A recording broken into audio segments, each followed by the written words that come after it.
Hi, I'm Bob McCoskrie. Welcome to Straight Talk. It's our 5th episode, and this is a safe place to be unashamedly and unapologetically social conservatives. Now, you can watch on our website, familyfirstnz. You just go to our website, go to the home page, and scroll down, and you'll see the feed actually happening there. You can also watch on our YouTube channel, which is Family First NZ, or on our Facebook page. And if you're on Facebook or YouTube, well, bonus, you can share your comments to the panel and submit any questions you may have. Now, topics tonight include, is the National Party cancelling real down-to-earth Kiwis from being candidates for Parliament? We have some discussion on the education policies of the major parties, the results of a recent and interesting survey which was done on the perception of media bias amongst the main media outlets in New Zealand. It's an interesting comparison. And if we have time, we may touch on a disturbing new report from a UN group relating to the age of consent for sex. We're also going to find out the news media of choice from each of the panellists, so they'll recommend where you should go for your news supply. So without further ado, it's welcome to our panel, and it's a little sad today because both our female panellists are unavailable. So the average IQ of the panel has plummeted, as well as the looks. So pretty sad. Actually, I was just interested to see this comment come through. And it says, nice haircut, Bob. What happened to Ronji? Look, I'm auditioning for the Labour and the National Party. I'm trying to get a job, so I needed to cut my hair off. Okay, well done. Okay, now we are going to get straight into the free speech moment. And guys, I can say guys now because it's sort of just a guy panel today. I want to say that actually preparing a 90-second free speech moment is actually a bit of a test, trying to get it right down to that time so you don't get that dreaded, you sort of sit there panicking that it's going to suddenly jump up. So anyway, I have a new, and I appreciate the amount of work that you guys go to actually get it down to 90 seconds for free speech. So I thought we would do it alphabetically today, and that means, according to my records, it's going to be Alfred, you're going to kick us off, and your topic is standing on the shoulders of giants, and so your 90 seconds starts now. So I had an interview today, and it was just with the Radio 531 PI. It was talking about the celebration or the commemoration of the Anzac weekend that's coming up, that's tomorrow. One thing I talked about was the amazing stories of our Pacificist soldiers who went to war. It was the culture, it was the language, there were challenges that they faced, yet despite that, they were able to succeed. The question then that was asked by one of the members, the interviewees, was that what can this generation learn from those stories? And for a moment I began to think, and I realized actually what we can learn is that there's that statement we make, standing on the shoulders of giants. And I said to them, look, we can learn from those pioneers who've gone before us, that they had to face incredible odds that were against them. Like we said, it was about culture, it was about even the weather, it was about the diets. Look, there were funny stories where they couldn't even fit boots, where they used to live in an environment where they used to have bare feet and jandals. So they cut holes on the side of their boots. Yet despite that, despite all of the things that were against them, even discrimination, where they were just seen as being good for sort of carrying water and supplies, they stood. And our role as this generation is to stand on the shoulders of these giants. And we do them an honour when we choose to be the best in who we are. We remember their sacrifice in their story when we say we don't settle for second best. We stand on their shoulders when we say that we will do and be who we are to make them proud and us proud of who we are as Pacifica people. See, the ladies aren't here to tell me off, so I can sort of expand it a bit for us guys. Kind of we're all in this together. Well done, Alfred. Thank you for that. Moving to Ashley, and Ashley, your topic is it all could have been so different, and your 90 seconds starts now. Yeah, thanks, Bob. When I think about the damage that this government's done to our country over the past 5+ years, it's sad to think that it could all have been so different. In the 2017 election, the National Party under Bill English thumped the Labour Party, led by Jacinda Ardern, with 46% of the vote to Labour's 35%. So Labour was hardly swept to power as per the mythology that subsequently developed.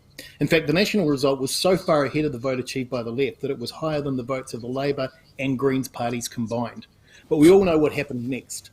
Driven by hubris and personal utu, Winston Peters ignored the wishes of the country and the convention of Parliament and instead opted to go with a party that simply didn't enjoy popular support. The carnage resulting from that short-sighted decision is evident for all to see, but imagine where we'd been now if Peters had followed the will of the nation. English as Prime Minister would almost certainly have handled the early stages of COVID in much the same way as Ardern, but would have opened the country up much sooner when it became obvious that COVID was nowhere near as serious as expected. His internationally groundbreaking social investment program would be 9 years in, would be producing real results for the disadvantaged and vulnerable.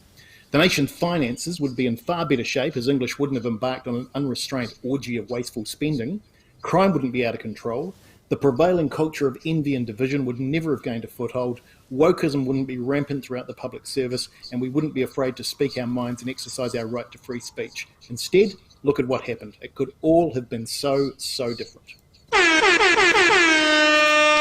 Very good. Thank you, Ashley. Right, Bob, you are next. And your 120 seconds, your 90 seconds, starts now. The Growing Up in New Zealand longitudinal study is New Zealand's largest ongoing study. It's based at Auckland University and it just received a $19 million boost from the government. Its research could have significant value, but it's been captured by gender activists. The children have all just turned 12 and the latest survey asked 12-year-olds, thinking about who you are, do you see yourself as a boy, a girl, or somewhere in between? Now, do you see yourself as a boy or as a girl? What does that even mean? Does it mean every Sunday? Does it mean every second day, once in a blue moon? Who knows? It's deliberately vague. The response options, boy, somewhere in the middle, mostly a girl, I don't know. And yet, based on this guesswork by 12-year-olds, a category of trans, non-binary and cisgender are created. But what really disturbed us more is that the study started asking these questions not at 12 years old, but at 8. 8-year-olds were asked, do you see yourself as a boy, girl, or somewhere in between? And then they were asked, thinking about other people, do you think they see you as a boy, a girl, or somewhere in between? These are 8-year-olds. Parents were not asked these questions about their own children. Now, after raising this issue last week, I was approached by 2 families over this weekend who are part of the study, who agreed with our concerns, and had already decided they were dropping out of the study. Sadly, gender ideology and activism is destroying an important study and deterring families from being involved. Excellent, Bob. Fantastic timing. Well done. Let's move on to Bruce. And your topic, Bruce, is the ignored worldwide persecution of Christians. And your 90 seconds starts now. Well, I'm not ranting tonight, I'm lamenting. If we were to rely on mainstream media, we wouldn't know that in 2022 Christians suffered persecution more than any other religion in the world. By the most conservative account, according to Open Doors watch list, every day 30 Christians are killed because of their faith, every day 12 churches or Christian buildings are attacked, and every day 12 Christians are unjustly arrested or imprisoned. Another 500 are abducted, and that's what we know about. I'm willing to acknowledge that their Christian roots, or embarrassed by them, Western governments ignore the persecution. They've forgotten that the history of the West is history of Christianity. Frequently, Christians are ignored, even persecuted in refugee camps. Western governments and mainstream media think that Christianity is an annoying old aunt, best kept locked up in some old people's home. She might let the cat out of the bag. They deliberately forget that she has the key to the front door. They think that their fairy tale utopia is a satisfying substitute for the pilgrim celestial city. I quote that 18th century romantic poet Wordsworth, "Whither has fled the visionary gleam? Where is it now, the glory and the dream? Neither the glory nor the dream can be found in the mundane, boring, contentious, legalised fiction of politicised and politicising identity, which would drown justice and cut compassion at its roots. Such a fatal conceit will make it questionable that we'll ever again understand why we should love God and our neighbour as ourselves." That was excellent, Bruce. They are fantastic, top of the class. And Ronji actually said, well said, Bruce, a topic close to my heart, persecution. Actually, just while I'm doing some quick topics before we move on to our last one, Ronji Charmaine said, have we got that? The leader really matters. I think that's in relation to what you had to say, Ashley. And Fale, in response to my one, I think said that is crossing the line, the parent line. That's right.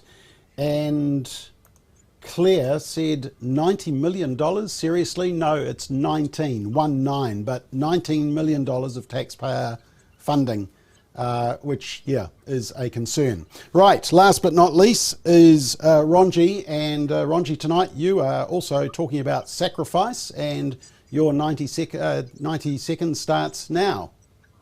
Cool, thanks, Bob. I just want to gratefully thank all those who have fought for, protected, served and died for this nation. At this time of year, with Passover and Easter, and then followed closely by Anzac, I often think about this idea of sacrifice.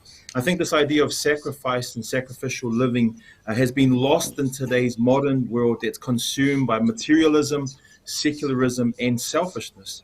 We've been living in bubbles way before COVID, and this government forced us into these bubbles and lockdowns. Today's world is driven by the cult and religion of me, myself, and I. Speak my truth. It's my right. It's how I want to identify myself. It's my views that matter, and those who disagree with me are racists, bigots, homophobes, transphobes, or whatever other phobe is the outrage flavor of the month. For me, Jesus Christ and his sacrifice on the cross embodied all that is beautiful, true, and amazing with this idea of sacrifice.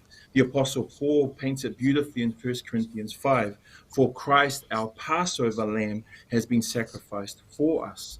And in Anzac, remembering the sacrifice and selflessness of those past, present, and future in the armed forces, hopefully this would remind a selfish, me-centered, materialistic society that sacrificial living, sacrifice still has a place in modern New Zealand.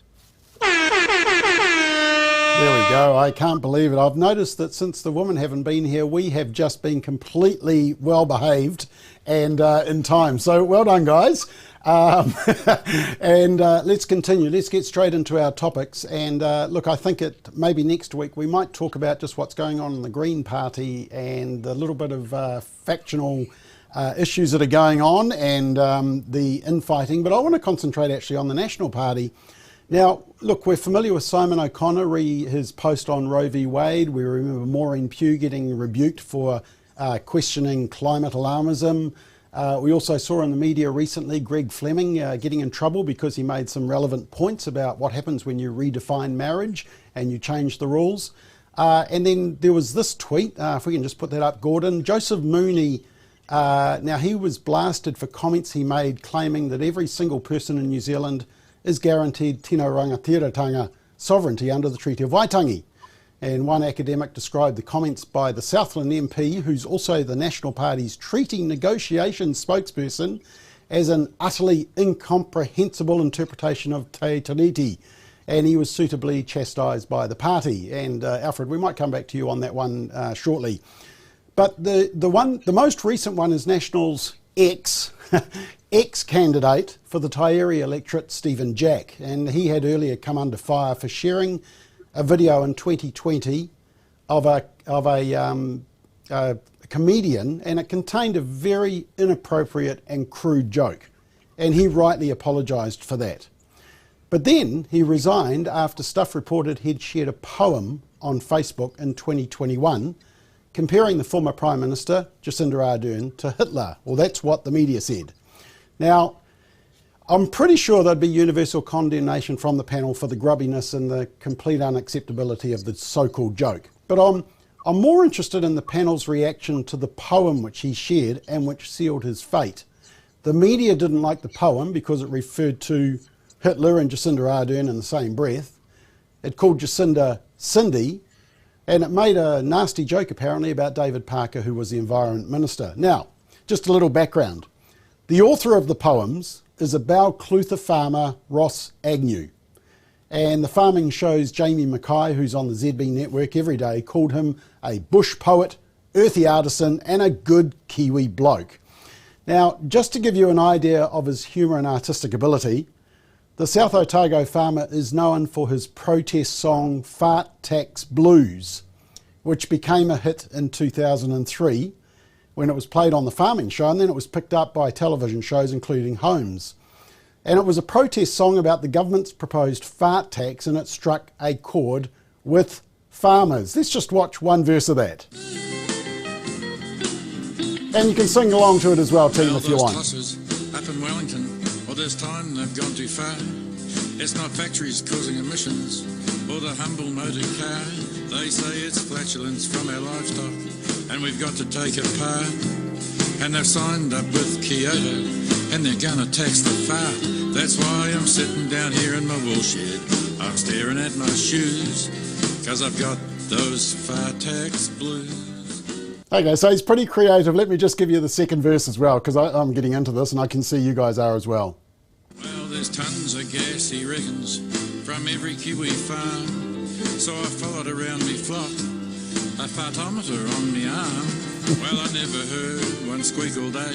I wasn't very smart, cause my sheep are all female.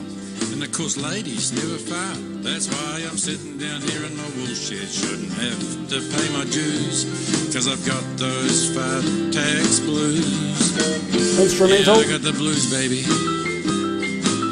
I got those fat tax blues. Yeah, hey Helen, I got the blues. I got those fat tax blues. That's why I'm sitting down here in my wool shed. Shouldn't have to pay my dues, cause I got those fat tax blues. Yeah, baby. Wait for it, wait for it. Hey, Pete, pull my finger. So if Okay. anyone's just tuned in, Bob, I wonder what they're thinking. What they're thinking is that the ladies are absent and the guys have just Right. sunk to an all new level. But it gives you a sense of his humour and artistic talent, and he actually followed that up with the Carbon Trading Blues released in 2008. So what about the offending poem by the same author that this national candidate shared and as a result effectively got told to disappear, or certainly wasn't defended by the National Party leadership? Well, I'm glad you asked, because I'd like to read it to you. It's pretty offensive. It's called Enough is Enough. Those Muppets up in Wellington, they're at it once again. Our team of once 5 million is beginning to feel the strain. Labour's splitting up the country since old Winnie was stood down. Now it's Māori versus Pākehā and country versus town. Cindy's showing us her colours. We know why she chose red. She started out a communist and lately this has spread. Just as Hitler had the SS, our Prime Minister's on the job. She's given up on our police and bought the mongrel mob. James Shaw has let his guard down, which seemed to me bizarre. Made it plain he don't like farmers, especially if they're Pākehā. He'll dictate how we run our farms, and though people own their land, wants to claim and take parts from them his significant areas plan. The Environmental Minister has proved that he's a clown. In spite of logical opposition, said I won't be backing down. He reckons we'll grow pine trees instead of food. We'll all grow wood. So I've tried eating pine cones and they don't taste that good. Carbon credits are the future, David Parker staked. His claim will sell them to the airlines so that they can fly their planes. It's obvious to most of us carbon trading is a farce. I'd like to leave my carbon footprint on David Parker's, rhymes with farce. This land was built on hard work, greenies wouldn't understand. Now hugging trees is more important than getting dirty hands. Economy destroying terrorists, dragging workers to their knees. Governments blowing out budgets won't get paid by hugging trees. I well remember someone saying we won't bring a new tax, but the one they put on vehicles just broke the camel's back. Regulations thrust upon us trying to drag the country down. And since the last election, same old circus, just more clowns. The coronavirus hit us back in February last year, which brought us all together. For a while we lived in fear. Some countries liked our leader when she told us to be kind. So let the bees have her, because most of us won't mind. That's the offensive poem. That was a poem that was shared by someone who wanted to stand for Parliament, and as a result, they are no longer standing for Parliament. So now, just before we go to the panel, I just want to remind us all of this incident in 2012. A Labour MP who is now a senior cabinet minister in the Labour government, Megan Woods, apologised for comparing the National Party and John Key to Adolf Hitler over controversial legislation allowing partial asset sales. So panel, let's go round. Is National cancelling anyone because they're scared the media might attack rather than seeking to represent everyday Kiwis? And I guess part of that question is how many mistakes should a politician be allowed to make. So, Alfred, I'm going to start with you because you're the ex-politician, you're the expert here. How many mistakes are you allowed, and are we cancelling normal people with a sense of humour? Yeah, I think we are. I mean, it seems like the party's bought into the cancel culture. When you're reading through that, there was a liked poem, and in the full context of what it was saying, there's probably a lot of things that many people would agree about the current, or the previous Prime Minister as well. Yeah, how many times can he be cancelled? Well, the thing is that the bar used to be quite high about things that you could do, but to be honest, when you look at the Labour Party and the Greens, I mean, words that Marama Davidson's been able to get away with. She got away with saying the C word, and no one really said anything. You think about Julianne Genter, she used the F word, and they just said, oh, don't be a prude, just let them say what they say. So I just think that at the moment, there's a real challenge between conduct and behaviour. But in regards to this, I think it's making National look very weak when you've got a leader that's consistently apologising and disagreeing with so many of their party members and those in their caucus. I don't think it bodes well. I think that it affects the view on his leadership, that he, in a sense, has got a caucus out of control. And yet, people like Maureen Pugh, if you read through the detail, you would actually have to agree with her position. Joseph Mooney, when he was talking, I mean, Joseph needs to learn that actually social media is not a good place to articulate very sort of quintessential fine interpretations. Okay, leave that for another place to debate. But again, why would you turn around and say you disagree with him? Why don't you say the fact is that actually he's got a point of view and then support the view by giving a depth analysis about the point that he's trying to make? And that's, I think, a reflection of leadership.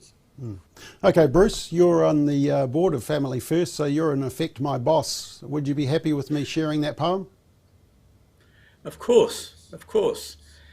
One of the characteristics of a confident culture and a confident political party, for that matter, is that it can understand satire, even appreciate satire, and learn to laugh at itself, because human beings are, on the whole, a bit funny, and we need to laugh. And the inability to laugh and the inability to accept satire, although that poem hardly reaches the level of satire, but it nearly gets there, is good for us, because it helps us to understand why we're connected to the past. And one of the important failures, it would seem to me, of the present National Party is that it doesn't understand the importance of the past in determining what it should be thinking about the present, or indeed about the future. And the consequence of that is a failure to understand our humanity and laugh at ourselves. And that's a shame. Okay. Ronji, did you find that poem offensive? Do you think he should have stood down? Man, I actually love that poem and the song. Actually, I reckon you should probably grab him on for the panel and get a live interview with him. I mean, he's probably capturing the thoughts and understandings and experiences of a lot of New Zealanders that sort of feel disempowered and disenfranchised with what's happening. They don't have a voice. And so I thought the poem was excellent.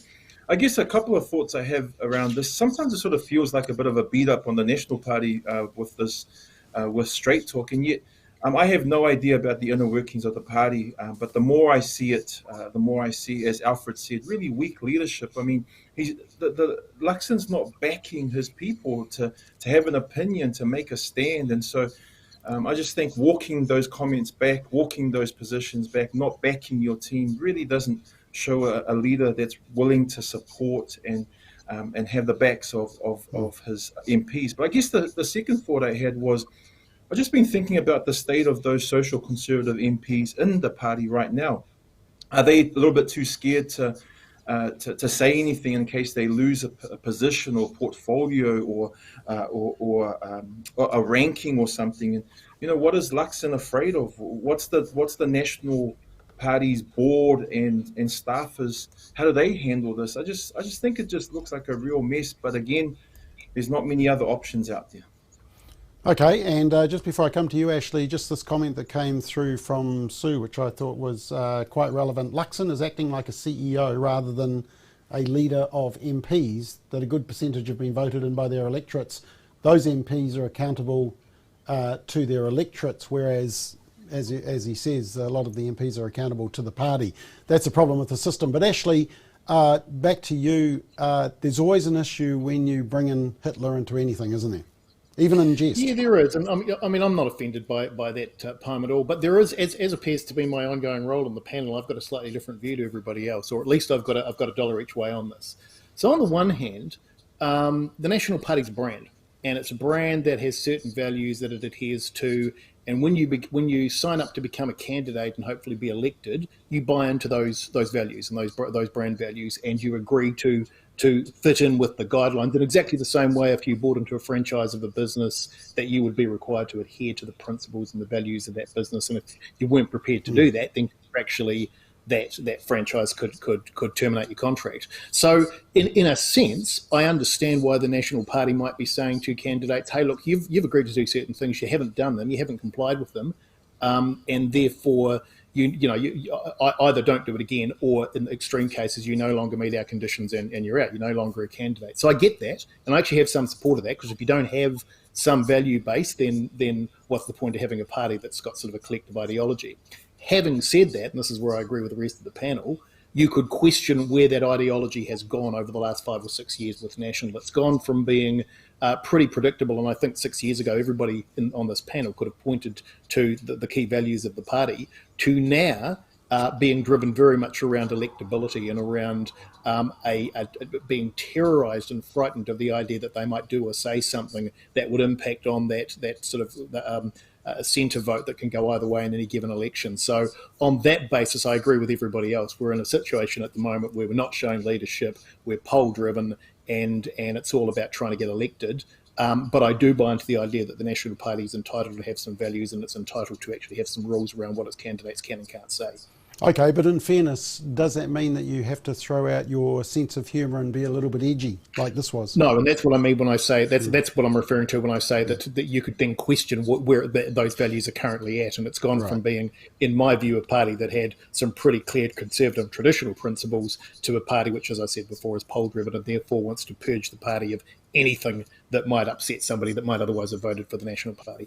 Okay, so the latest trend with public figures is that what we tend to do is we troll through their social media for the last 20 years, and every comment, every like, every share. And remember that this national candidate, he shared them. He didn't actually say them, he shared them. Is trolling, Alfred, I'll put this to you because obviously you would have had to take this into consideration as an ex-MP. Is trolling through social media from years ago fair game for someone standing for public office? Well, one of the challenges from that is that people only take a piece of the pie, right? And then what they do, they inflate it, they embellish it, and it becomes bigger than what it really is.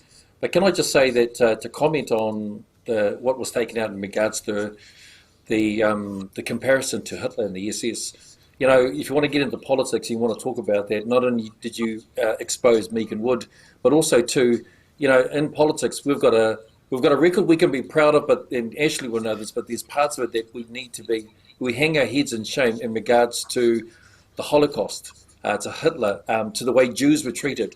I mean, in 1937, Walter Nash, who was then the Minister of Finance, signed a deal with Germany.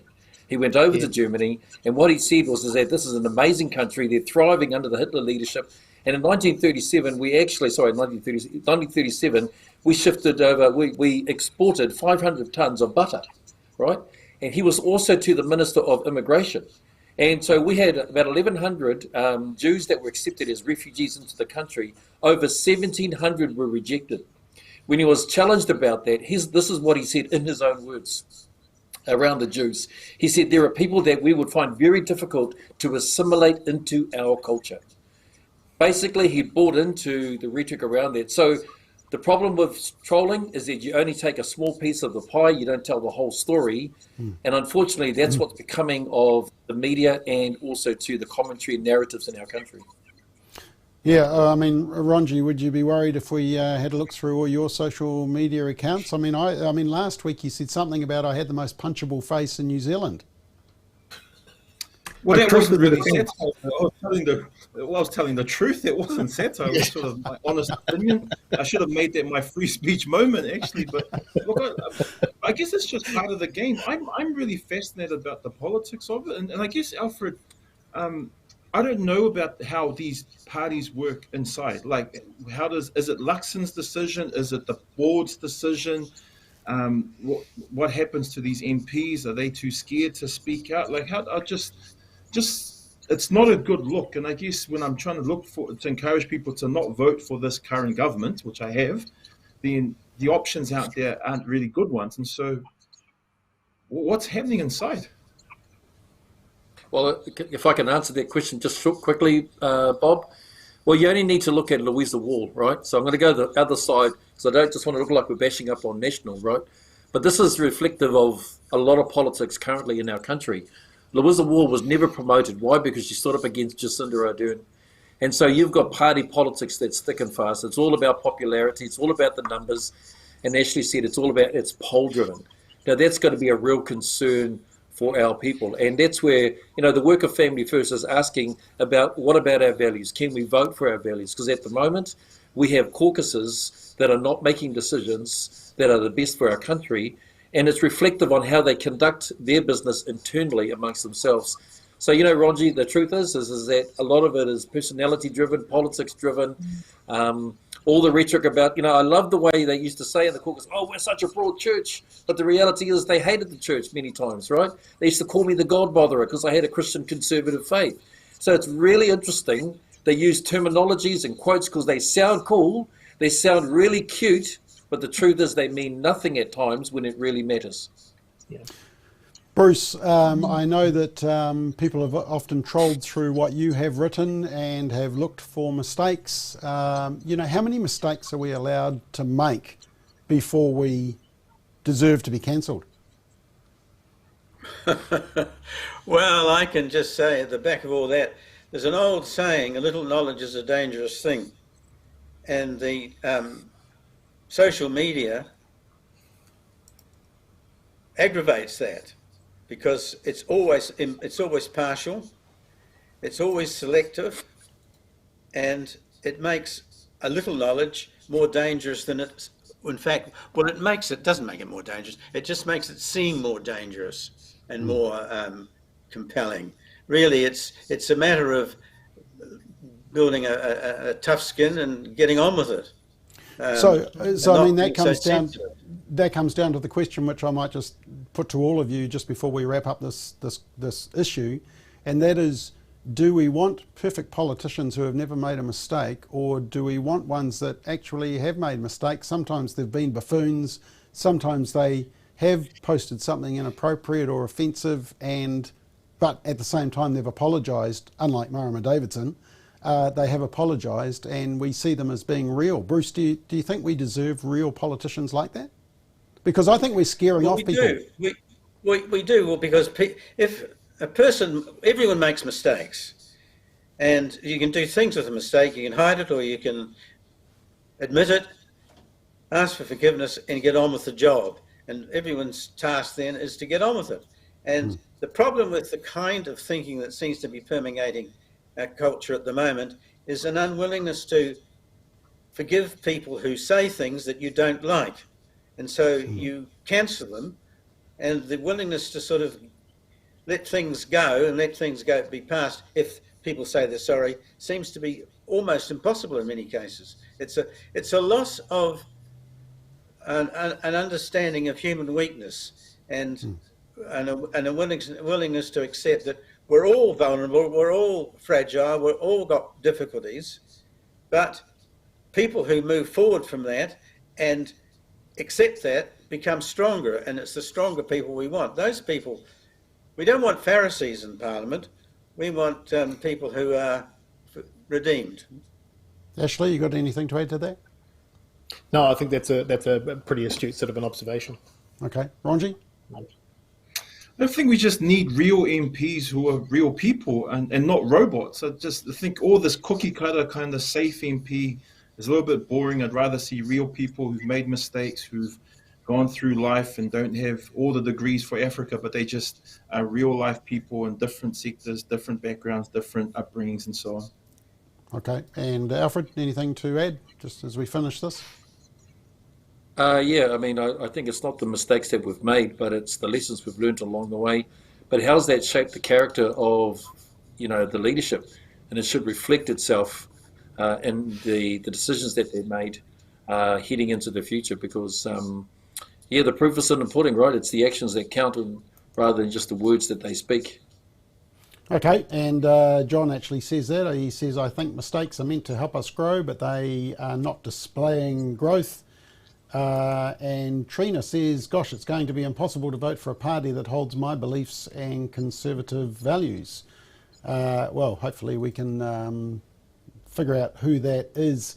And, okay, that was just a response that we made. Yep, they're creating a culture where people are too scared to say what they believe, which is true. All right, let's move on. Education and the two major party policies we want to have a look at, because the two major parties, well, one of them is going to appoint the next Minister of Education. So let's just have a look at Labor first. They've just announced that they're going to give schools a temporary alternative to the new online literacy and numeracy tests that many teenagers apparently have found too hard.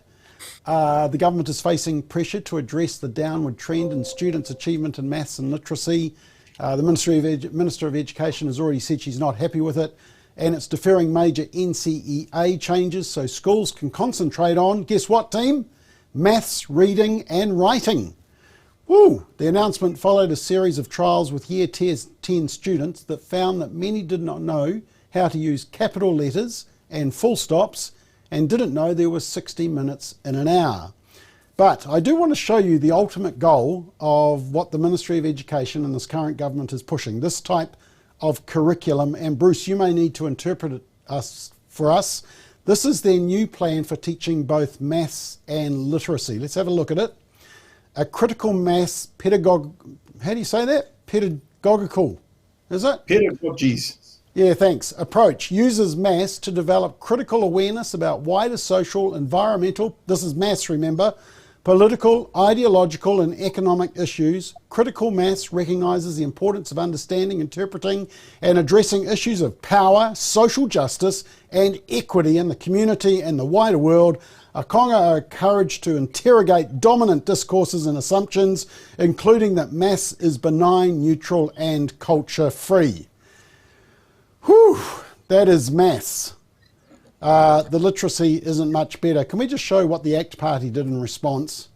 They said that their policy would be 1 + 1 = 2 in response to that policy from Labor. Bruce, could you just explain what that was all about? Because I have no idea. Bruce isn't there. He's gone. Bruce, okay, Bruce look, he's obviously passed out. He's been raptured. He's been raptured. Oh, Houdini. Bruce, my machine went odd. Oh, did it? Did you hear that pedagogy or whatever it's called? No. Oh, okay. We'll come back to you. Ashley, what's your thoughts on it? Oh, so again, I'm really conscious that I sort of feel always offside. Some of this I don't have a problem with. So I was going through this, particularly these proposed approaches under the new curriculum. And look, you're right, Bob. So at a basic level, math should be empirical, which means it's about facts that are not disputed. Literacy less so. There's an argument that says with literacy and comprehension and things around language that there is an element of subjectivity in it, and it is actually appropriate to kind of analyse that and drill down. So particularly in that space, that subjective space, I don't have a problem with going beyond the words and actually looking at what they mean. And I mean, I would argue, I think with some degree of credibility, that if you look back over the last 40 or 50 years, that the prevailing orthodoxy around education in this country came from and I'm probably going to upset half the viewers by saying this, but from an imperial perspective. So it was a British view of interpretation of these things. So in essence, I actually don't have too much of an issue with that, particularly when it comes to language. But yeah, you're right. There's too much focus, and Active captured it really, really clearly with that 1 + 1 = 2. Because what they're saying is, hey, look, that stuff's great, that stuff's fine, but let's get back to the basics of education, which are about educating our kids. Yeah, and I think that's been the concern because, I mean, for example, if you look at the relationship and sexuality education curriculum, they want that embedded in every subject topic, maths, English, social studies, PE, everywhere they can. Ronji, what was your response to that? Could you understand it? I just thought that was a whole bunch of woke BS, to be honest. Like, I think that's coming straight out of the critical race theory playbook, which came out in the 70s and 80s in the US. It came out of critical legal studies. It's sort of morphed into cultural Marxism and what's happening today. And I just thought when you're adding ideology and bias in terms of what you're teaching our kids, you're actually teaching them what to think rather than teaching them how to think. And that's not what critical race theory really is about. It's actually teaching them about victims and oppressors, about white privilege, about all that kind of other kind of woke BS, to be honest. I think if you look at one of the standing Ministry of Education strategies, it's called Te Huri Hanganui. And if you have a good look at that, it's absolutely woke critical race playbook stuff. You've got the Unteach Racism app that's out there for the teachers as well to sort of self-reflect on their own racism. I just think this stuff is really destructive. It actually doesn't bring people together, because one of the key things about critical race theory is it keeps people divided in the intersectionalities between victim and oppressor. And because I'm a brown person, I'm a victim, and everyone who's white is my oppressor. So I thought the whole thing that Labour's doing, not just in terms of their useless announcements recently, but also in terms of what they've been doing for the last 2 terms in terms of the curriculum, I think is absolutely destructive for our young people. Yep, and actually Family First has a very good explanation of what Ronji just talked about, criticaltheory.nz. Go to criticaltheory.nz and it's all explained there, exactly what Ronji said. Alfred, should we be concerned? I mean, should we not be concerned like Ashley's suggesting, or we should be? I'm trying to express, to be totally animated about this. And I disagree with what Ashley's saying. This has got to be the greatest concern from us, because what Ronji said is absolutely right. This is coming straight out of the playbook of Paulo Freire, for instance. He was a Brazilian philosopher and educationalist. This is all about basically power struggles. It's teaching our kids, rather than 1 + 1 = 2, which is what mathematics is meant to be about, it's teaching them how to critique and challenge power struggles. My goodness, Bob. We're meant to be teaching kids to equip them for life, not to turn around and all of a sudden become the oppressed and the victim. I mean, for goodness, we have to wake up. We've got to wake people up to this. We can't just turn around and sort of be passive and say, oh, well, it's a matter of words and so forth. No way. This is about as bad as you can get. You know, we're now trying to teach our kids about, rather than mathematics, you're trying to teach this. This has come straight out of a Marxist ideology around liberation. Why are we trying to teach kids that, right? No wonder we're going to go through some difficulties and challenges. And I just really believe conservative parents that are out there need to speak out strongly so much about this. Take your rights under tomorrow's schools, where you have a right to be able to consult, speak out against it, understand how devastating this sort of policy can be. And I just think that we've got to get animated. We can't stand quiet on this. We've got to turn around and absolutely challenge everything about this. This is about as communist and Marxist as you can get. Okay, Ashley, right of reply. Oh, only that this stuff cuts both ways. I mean, if you read the actual wording in the opening of this thing, and it talks in both math and English about identifying the purpose of texts and how authors construct them to achieve that purpose, that ship sails in both directions. You get a national government in, that goes exactly the other way. It starts talking about focusing on what's bad about wokeism and the other stuff. So yeah, I take your point, guys, but the language is such that it's fluid enough that whoever's in power and whatever their prevailing ideology is, it flows in the other direction. So I'm not as animated. I think it's a Trojan horse. Okay, Bruce, you're conscious again. What's your thoughts on it? Well, after listening to Ronji and Alf, I'm encouraged to I'm encouraged to quote something like J.S. Mill. This is a minor rant. Okay. I want to quote this, because people can look it up and see it. J.S. Mill was an 18th century British philosopher, by the way, sometimes called the father of utilitarianism. Anyway, here's what he said. A general state education is a mere contrivance for moulding people to be exactly like one another.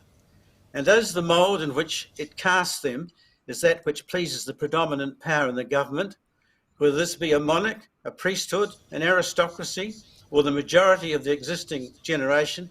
In proportion as it is sufficient and successful, it establishes a despotism over the mind, leading by natural tendency to one over the body. Now, I think we've got to the stage now where education has become more propaganda than instruction. And of course we're in decline. I mean, it was captured first, I think, by the All Must Have Prizes Brigade, which, by the way, is a quote from Alice in Wonderland. By the way, just while I'm on the topic of Alice in Wonderland, I read it yesterday again. Wonderful, read it. But anyway, and then the All Must Have Prizes Brigade was followed by the cultural relativism people, that is, all cultures are equal, and civilization must be cancelled. And finally, the identity politics and self-realization that Ronji was talking about. So the purpose of education has changed from the passing on of knowledge, which I used to think it happened, to the uncharted discovery of self-knowledge. Pupils and students are left without adequate guidance. Put them all in a big room and let them pour their ignorance. Okay, now that was very good, Bruce. Ashley, you did mention about Nationals policy, so let's just move on to that. Christopher Luxon has announced Nationals education policy. The aim is 80% of Year 8 students, so that's end of intermediate school before going to high school, being at or above the expected curriculum level for their age in reading, writing, maths and science. By 2030, New Zealand students to the top 10 in the world in maths, reading and science. And how they're going to do that? They're going to require all primary and intermediate schools to provide at least an hour of reading, an hour of writing and an hour of maths on average every day. I mean, I don't know how they're going to fit in the sex education. Require standardised, robust assessment at least twice a year in reading, writing and maths. And detailed reports will be given to parents, hopefully so that they can understand it. Does that sound better, Alfred? Yeah, well, the Back to Basics campaign that they've launched really is another way of national standards dressed differently. And look, the thing about national standards, whether people loved it or leaved it, what it did do is that it actually meant that we'd made the system more accountable to parents, as well as to children, and also to the results that needed to be achieved. So from my perspective, it's better than what we currently have. And to me, making greater levels of accountability, especially for Māori Pacifica. I mean, we've heard a lot of talk about, the achievement rates, and I just think there needs to be a better system. And so I think there's a tick for heading in the right direction. Still don't know what the detail looks like. And the last thing is that the thing that teachers and administrators hate the most is that constant change that churns over every political cycle.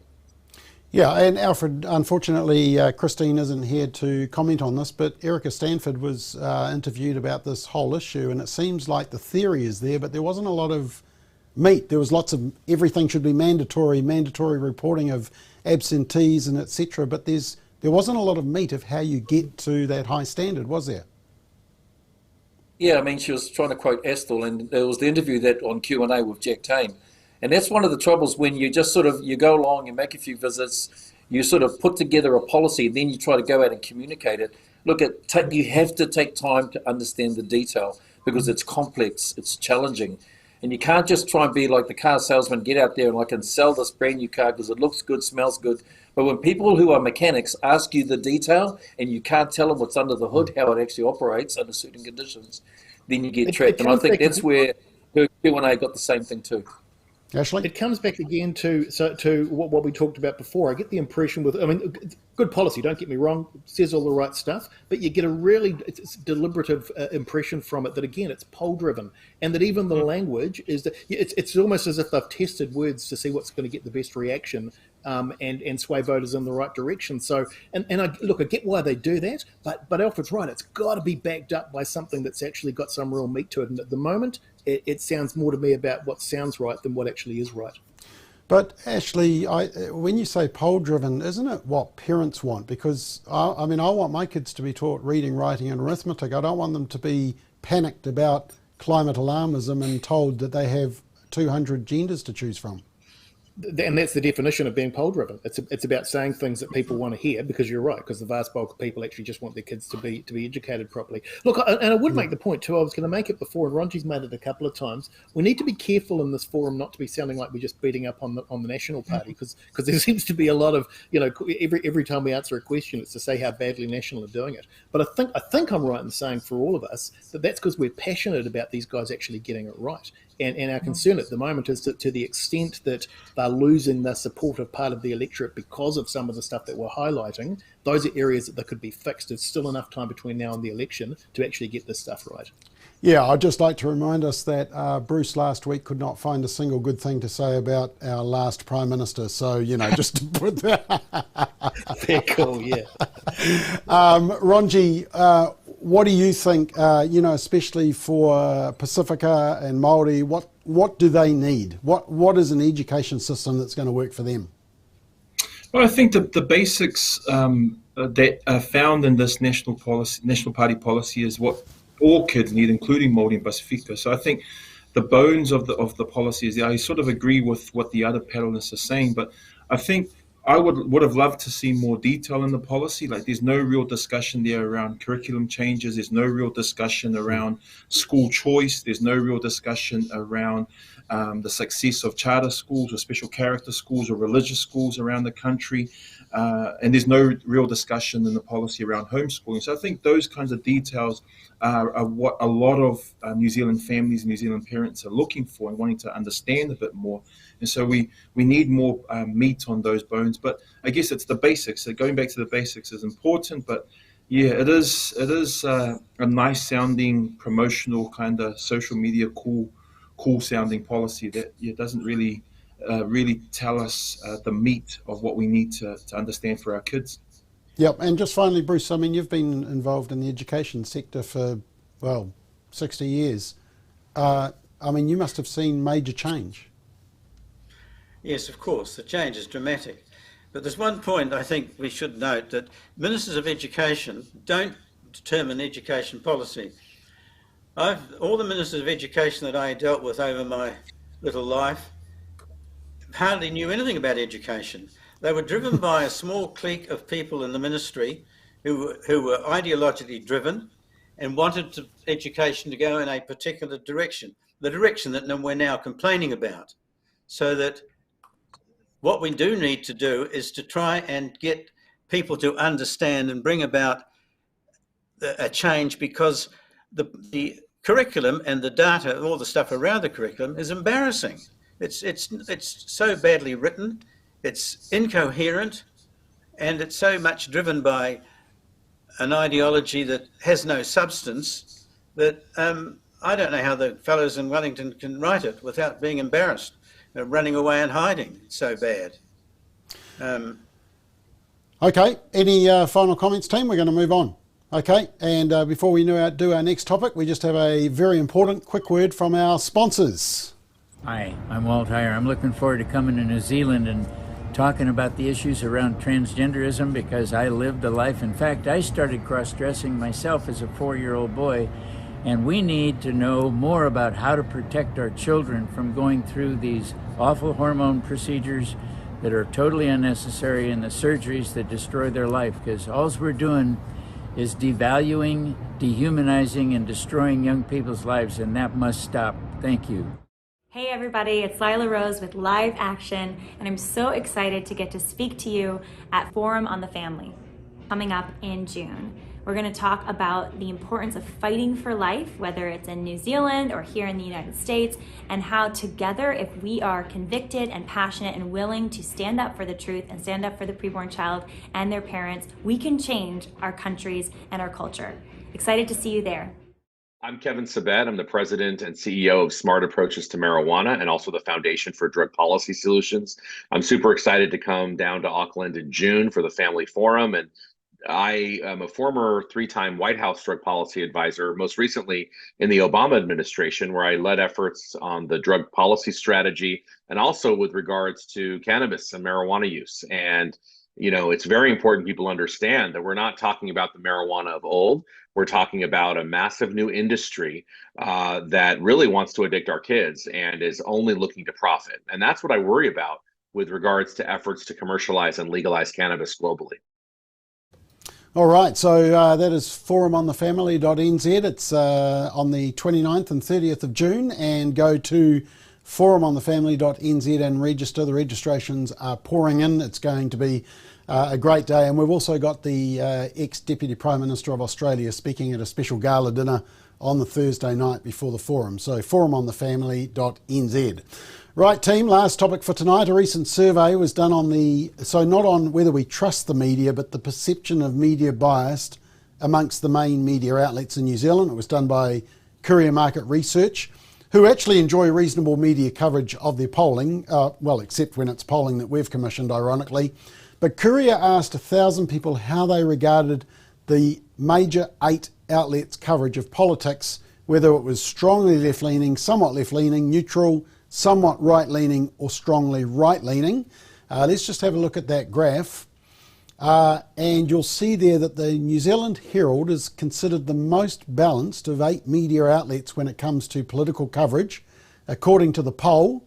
Out the far left, Stuff, One News and the Spin-Off are considered the most left-leaning in that order, followed by News Hub and then Radio New Zealand.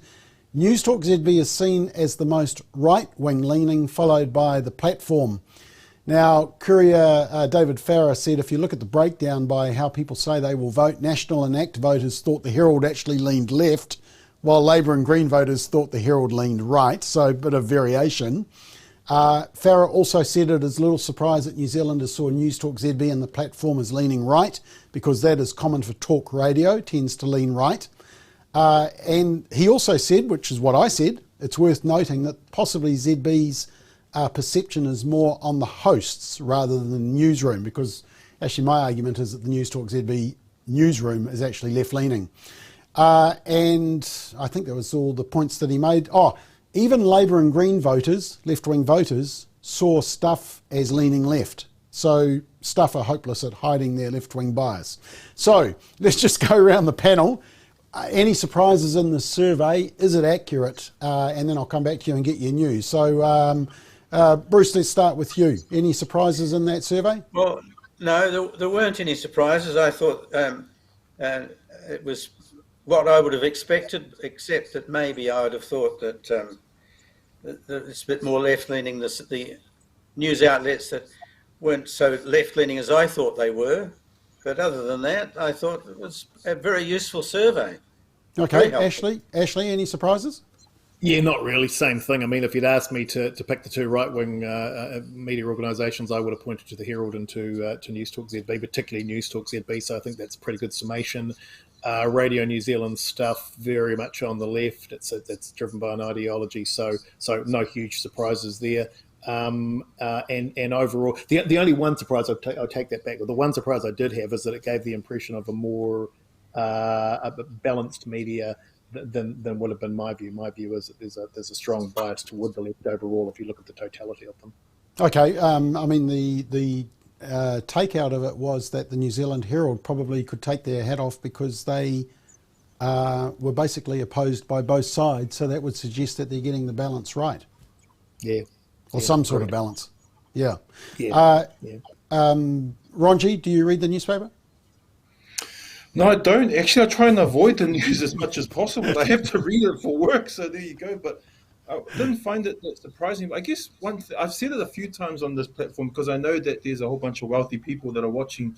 But it sort of, for me, shows the gap that of an alternative news source for a centre-right kind of audience. And so maybe the platform and other groups are trying to fill that with podcasts and radio shows and so on. But I just think there's a gap there that no one's effectively filled, and people that want to get their news from somewhere else other than the left-leaning media. Yeah, and there is a new one, Reality Check Radio, as well, with Peter Williams and Rodney Hyde and others. So that's a new one that seems to have fit into the gap. Bruce, did I ask you, Bruce?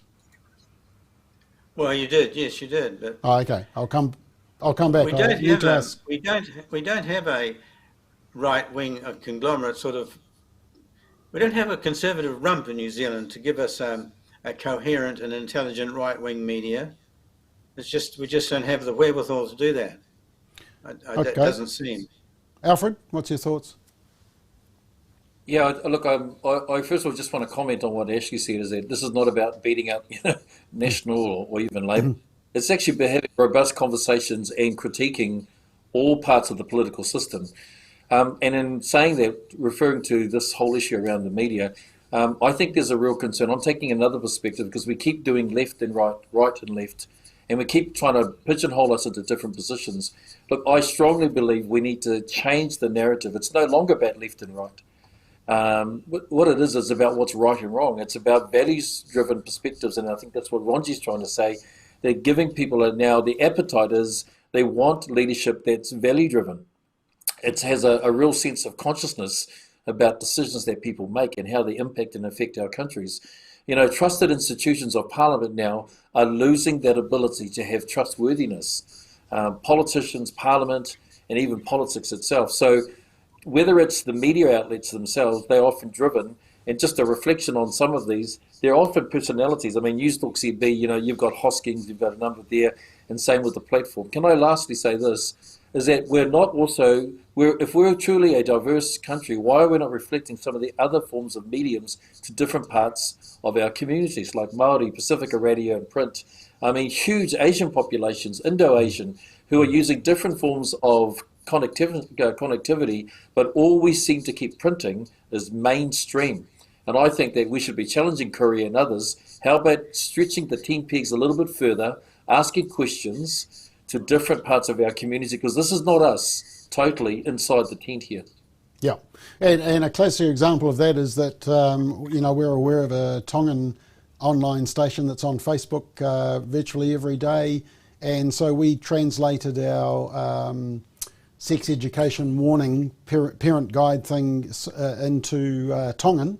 That was played on air to the families, and of course now the Tongan community are up in arms because they've finally just figured out what's actually being taught to their kids in New Zealand schools, and they're very upset. So it's an example of how we can reach into some of these smaller areas of media that are reaching target audiences. So team, I do just want to finish. We've got -1 minute.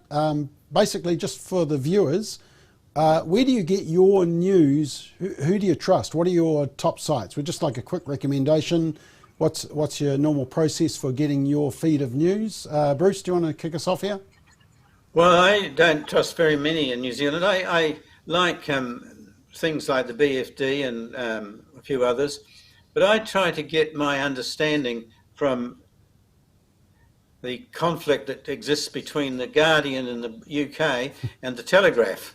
I like reading both of those and getting some kind of balance in what's going on in the world. I mean, it's not only those two, but they do as an illustration. And so for those who don't know, the Guardian is very left and the Telegraph is very right, isn't it?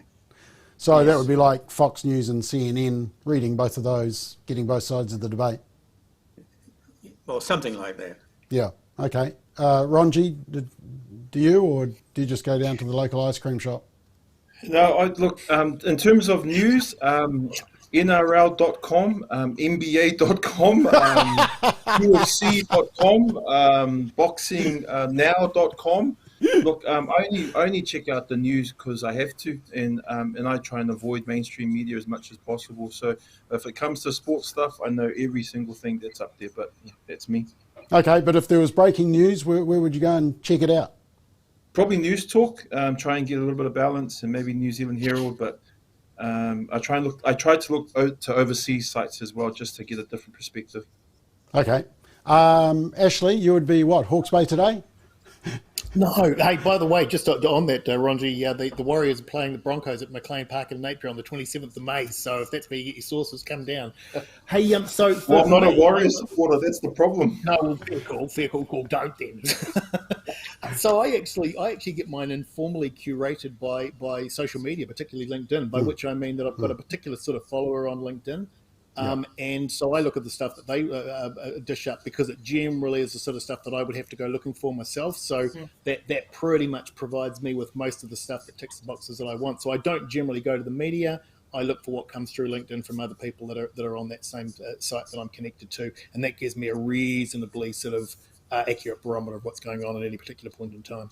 Yeah, and same for me. I do it on Twitter where I follow newspapers, but I try to follow a broad cross range, and so you see the same story coming through, but there are different things that they're highlighting. So you start to get a balance, but also it corroborates what you're hearing, so you don't just get a grand story that's been literally made up to grab your attention, and you realise, well, nobody else is reporting it, so obviously something's not quite right here. You can check it out.